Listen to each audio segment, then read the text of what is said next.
She wanted to thank Aretha Marquez, the artistic director of SA Dance. When lockdown happened, she switched all her dance classes to be held online, which meant that Amanda's daughter managed to continue her ballet, contemporary and tap dancing classes all year. And Aretha joins me now. Happy Christmas. Hi, hello. Thank you very much. Oh, I'm delighted to hear this. And thank you very much to the family for nominating me. And you are here as a sort of representative of everyone who runs sort of extracurricular classes and groups and that sort of thing, who I know there were so many who sort of went the extra mile to make this happen. Explain what you did when when the lockdown happened and how you take, doing your classes in halls and that sort of thing and suddenly getting it all online. We actually closed a few days before, but luckily I was already testing the system online a few weeks before because I had the feeling that this was going to happen here in the UK. And so I had tested a little bit, and I think we were probably one of the first dance schools in London to go online because I think the lockdown was started like on a Friday and then we went online on a Monday that week. And for me, it was really important to keep the children engaged in the activity that they enjoy because I believe dance is so important for children growing up. Obviously, lots of dance classes would do like an annual show, end of term show, so parents can see what they've been doing. Yes. Normally, if that happens in July was very much not the time to be putting on, packed theatre shows. So how did you go about doing that? So we usually put on a show every year, which is the highlight of the school year. And we had a schedule for July. And unfortunately, I was really hoping, I'm very optimistic. So I kept hoping things will get better, we're going to do the show. But it got to a point I was like, I can't do this anymore. We need to make a decision right now. It was really difficult. It was like 2 weeks of going through what can we do about it.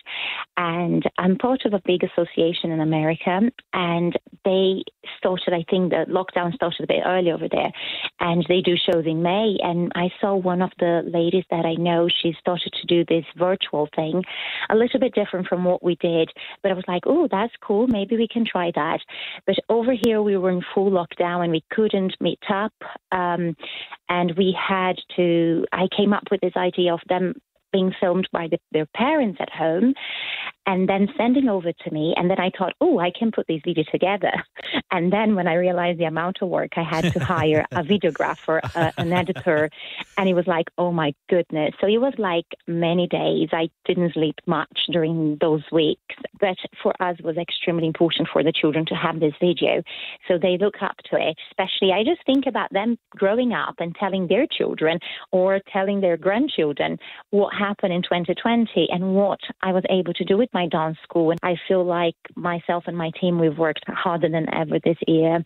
And, with the whole COVID situation, unfortunately I lost a loved one to COVID. I'm so sorry. And, I had to keep going with the classes and teaching. So it was not easy. But we kept going. And I have, another teacher of mine that she lost 2 loved ones.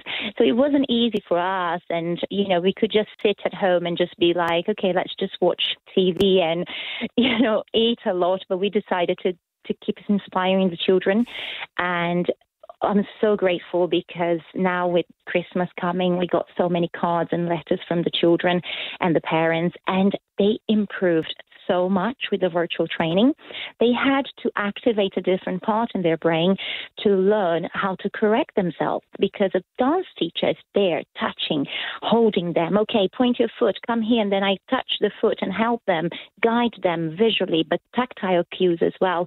And online, they have to adapt, like, how do I move my camera? How can the teacher correct me? Because we're not just jumping around like, we put a video on YouTube or TV and jump around, but we were correcting them. We're helping them to improve. Another thing that we've done that was amazing, I got in touch with lady that works with mindfulness, and we're going to be starting a mindfulness club at the school. So we had a session for the parents to help them how to guide the children through anxiety when they're going through stresses, when they have like questions about what is going on, how to approach and how to deal with it, because I think today the children's mental health is extremely important, and what they've been through this year, a lot of them, they don't have the capacity to understand yet. There I see dance, just such an amazing thing. But we cannot talk about dancing during 2020 and not hear from Sophie Ellis-Bextor, who began doing kitchen discos on Instagram, and a phenomenon was born.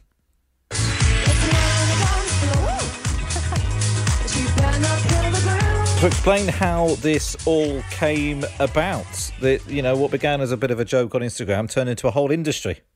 So back at the beginning of the first lockdown, I felt quite useless, actually. Richard and I were both musicians, my husband and I. We had all our work cancelled, obviously, like loads of people. We were at home with our 5 kids, feeling, some bits good, but also there was a lot of stress, a lot of tension. The news was very heavy. So we did, as a family, something we often do, which is have a bit of a party. But my husband had what I thought was a completely crazy idea to actually live stream it. So on my Instagram, we did our first gig at the beginning of the lockdown on a Friday night at 6:30. I sang a mixture of my songs, some covers. I put on a sequin catsuit. We got the disco lights up. And then it gave us such a big lift that we just did it every Friday night. And through that, we formed a kind of community, really.